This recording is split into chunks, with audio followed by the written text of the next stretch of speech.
Yes, I knew him. Nice kid, bright, Joseph's lad, you know, the carpenter. Odd family. Well, not odd really, but there was something different about them, you know? You ever heard of John the Baptist? Crazy guy, lives in the desert, stinks to high heaven. That's only Joseph's nephew on his wife's side. But there's more than that.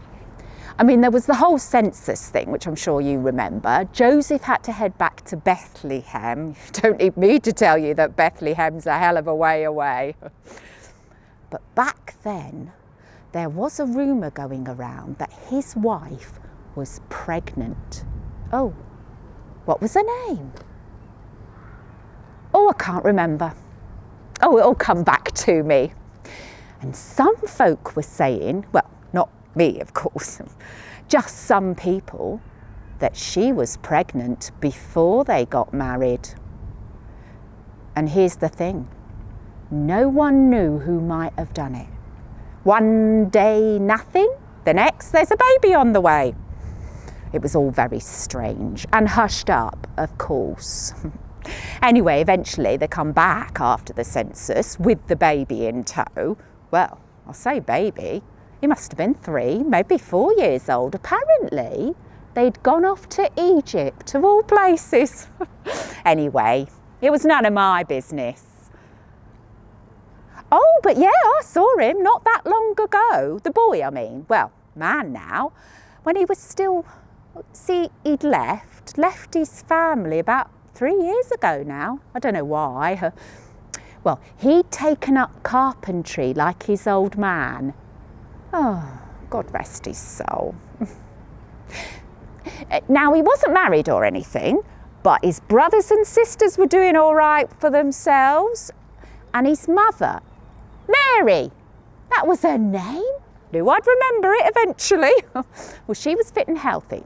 And then one day, he started preaching. You know, talking about what it meant to live our lives. Preaching, of all things. Now, well, it wasn't like the priests or nothing because, well, I don't mean to blaspheme or anything, but they can be a bit forthright. You know what I mean? Holier than thou, judgmental even. No, he was talking about what it meant to live right, you know, do right by your neighbour, and it just, well, it made sense, you know. Well, more sense than them priests in the synagogue anyway. But, you know, this is Nazareth, yeah, small town, everyone knows everyone, blimey, nearly everyone's related by blood or marriage or as good as. Well, they weren't going to listen to him. Joseph's boy, the carpenter, telling us how to live our life. I'll tell you, they soon told him where he could preach his teachings. So, he skips town.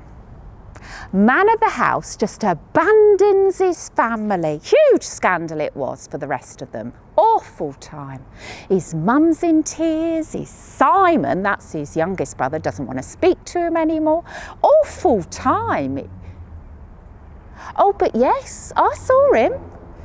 My husband had to do business in Jerusalem the other week there. 3 days there, 3 days back with all our stuff. Oh, hell of a journey. Anyway, there's me walking through the place with my cart and all our stuff. And who do I see? Well, he's standing there. Great big crowd all round him, all listening to him speak.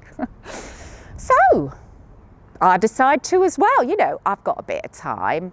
I want to see how the kid from Nazareth copes in the big bad world.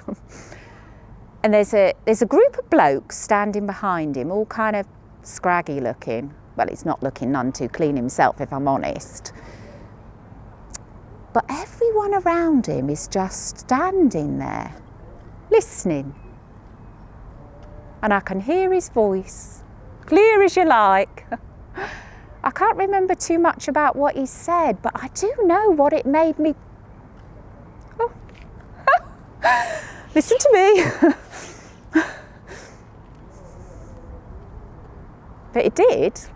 What he said, it sort of lifted me, filled me almost. It felt good. More than good, like a nice cold drink after traipsing across the desert. No, I'm not doing it right. I'm not a poet or a singer. I'm not a priest. I'm the wife of a fig grower, all right? I'm Hannah of Nazareth, grower of figs. I can't do words. But him, Joseph's boy, it was like nothing I'd ever heard before. Don't think I'll ever hear again. I swear, just listening made the whole world clear up and melt away, and I understood what it all meant.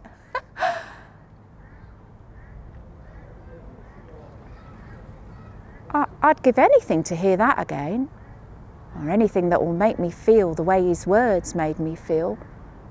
Warm. Not like it is during the day. No, just that glow you feel inside. I felt inside that day.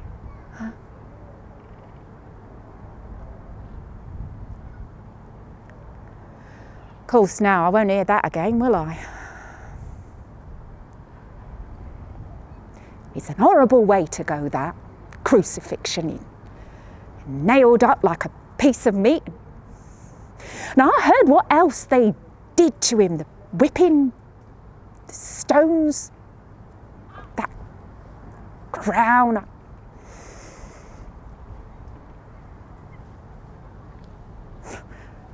Do I think he's the King of the Jews, the Son of God? No. But the way he talked, that doesn't happen every day.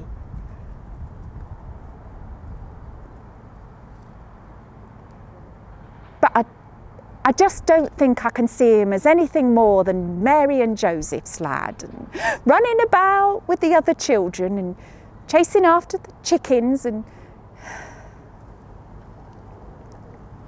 he was just the kid from Nazareth.